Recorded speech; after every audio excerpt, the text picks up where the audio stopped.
All right, we're going to go into chapter 21 now.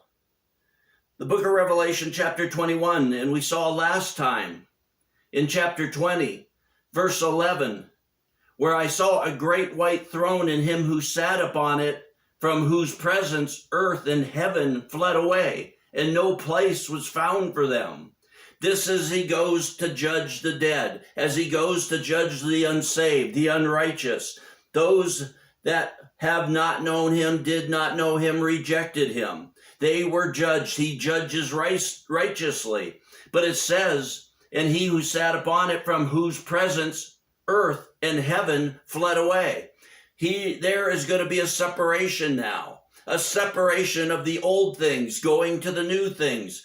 Heaven and earth fled away in the sense that God is separating it from this judgment. These people are going to be judged. They're going with Satan. They're going away from things. We're going to go into the new heaven, the new earth, and those things are fled away. They're past. And that he would bring us to this new heaven, this new earth. For we read in chapter 21, verse 1, and I saw a new heaven and a new earth. The word new here, there's two news. It can be new as in brand new, it was never there before, or restored, refurbished, redone. This has the new that would say it's been redone, it's been restored, it's been refurbished. This is the same heaven and earth, but they're going to be taken back to their glory, taken back to what God meant them to be, back to like a permanent and complete Garden of Eden. And it says a new heaven. It's not referring to God's heaven, the dwelling place of God. It's referring to the atmosphere. And he has to have a new atmosphere around the earth because we've polluted even that with satellites and space shuttles and space stations and debris that's all around the earth. That will be cleaned up and made pristine again. And there'll be a new earth. It will be restored. And all the sin and darkness, the temptation, the flesh, it's all gone. Because now we have our new bodies. There's no flesh, no temptation, no Satan. All things are new. For the first heaven and the first earth passed away, in the sense of the sin and the darkness, the disease, the trouble, Satan, all the evil upon the earth, the death, the decay, the grave, it's gone, it's passed away. And there is no longer any sea. I don't know if there's going to be no seas anymore. Apparently there won't. But this is also talking about the Hebrews back then. They looked at the sea. The Bible looked at the sea as a lot of turmoil, trouble, despair. There won't be any of that. That's what we're separating from one thing, the old life, the old ways, to the new life and the new ways. And in verse 2, and I saw the holy city, New Jerusalem, coming down out of heaven. See the New Jerusalem, the holy city. We talked about this before. This is the one he was measuring. This is the one he cares about. This is the one that's not made of stone, not made with hands. This is spiritual. This is God's doing. This is God's work. And we're going to see very shortly that we are the temple of God, that he has done this work in us and through us and with us. And I seen the New Jerusalem coming down out of heaven from God, made ready as a bride adorned for her husband. This new city is us. At this point, we're the bride. We're becoming the wife. And this new city represents us. We're in the city is in us. All these things are spiritual. They'll be permanent. They'll be blended together with life and spirit. We'll be one with God, and God is a spirit. And this new Jerusalem will be made ready as a bride adorned for her husband.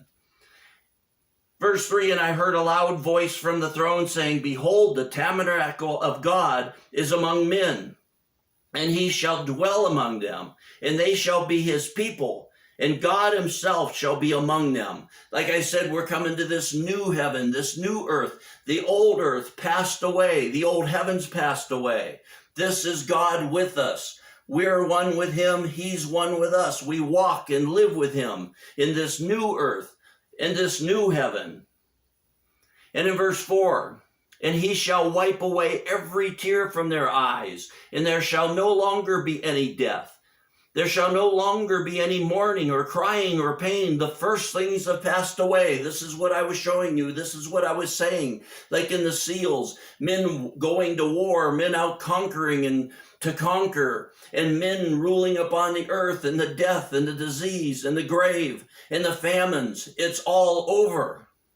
We're going to the new heaven and the new earth.